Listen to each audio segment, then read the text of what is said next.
Allez, qu'est-ce que vous avez lu qui a suscité votre stupeur? Mon intérêt en tout cas, parce qu'il y a un article très intéressant. Stupeur et intérêt.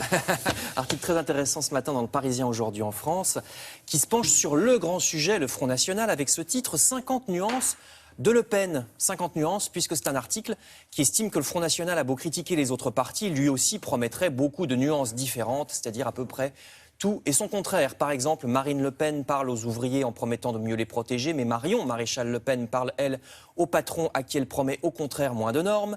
Marine parle laïcité, mais Marion défend le christianisme. Marine cite Marx et Jaurès, mais Marion se revendique à l'inverse d'une ligne catholique conservatrice, etc., etc. Le dessinateur du Parisien résume « À moi les gueules noires, les ouvriers du Nord », dit Marine Le Pen. « À toi, Marion, les pieds noirs de la région Provence. Les deux lignes sont incompatibles, dit le journal. Pourtant, ça ne handicape pas le FN, puisque chacune des deux femmes tient son discours devant uniquement la partie des Français qui a envie de l'entendre. » Alors les Français, justement, Le Figaro va à leur rencontre ce matin. Deux grands articles. D'abord à Liévin, au cœur du bassin minier du Pas-de-Calais, ancien bastion de gauche, désormais bastion FN avec 48% des voix. Les électeurs justifient leur vote en parlant du chômage, des affaires politico-financières qui ont discrédité le PS local.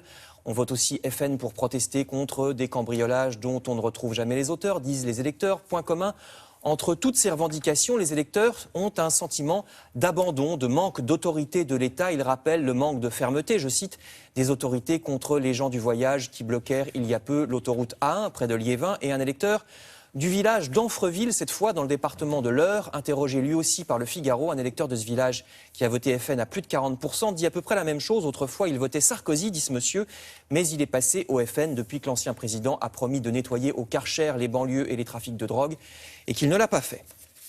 Alors maintenant, autre problème, si au contraire vous avez voté à gauche, que voter dimanche prochain s'il n'y a plus de liste de gauche dans votre région? Faut-il voter pour les listes de droite?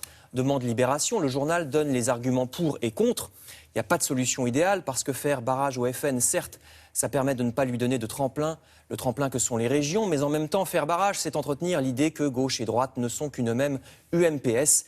Et puis de toute façon, ce n'est pas le vrai problème, dit Libération. Le vrai problème de la France ne serait pas le FN, dit un député allemand. Interrogé par Libération, le vrai problème serait plutôt l'incapacité de la classe politique française à réformer, notamment à réformer l'économie. C'est ça qui permet au Front National d'apparaître comme le parti du changement. Vous avez vu derrière un article du journal Les Échos à ce propos également. Enfin, je termine sur cette question justement de l'incapacité des politiques. Vous lirez dans Libération un article effarant sur les réservistes. Ce sont des citoyens bénévoles qui, après les attentats de janvier, les réservistes s'étaient proposés pour aller aider gratuitement dans les écoles. Eh bien, la plupart d'entre eux, figurez-vous, la plupart d'entre eux, bien qu'ils se soient inscrits auprès de l'Éducation nationale, n'ont tout simplement jamais été contactés. Les bonnes volontés ne sont pas utilisées.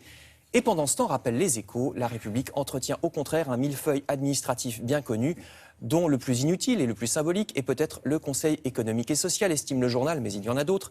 Inutile, écrivent les Échos, les Échos, et symbole, je cite, de l'incurie de l'État. Alors sur les réservistes, vous suggérerez la question à Roland Sicard tout à l'heure pour les 4 vérités, puisque Najat Vallaud-Belkacem, qui s'occupe précisément d'éducation, sera son invité. Voilà, ça sera l'occasion ou jamais. Merci beaucoup, à tout à l'heure.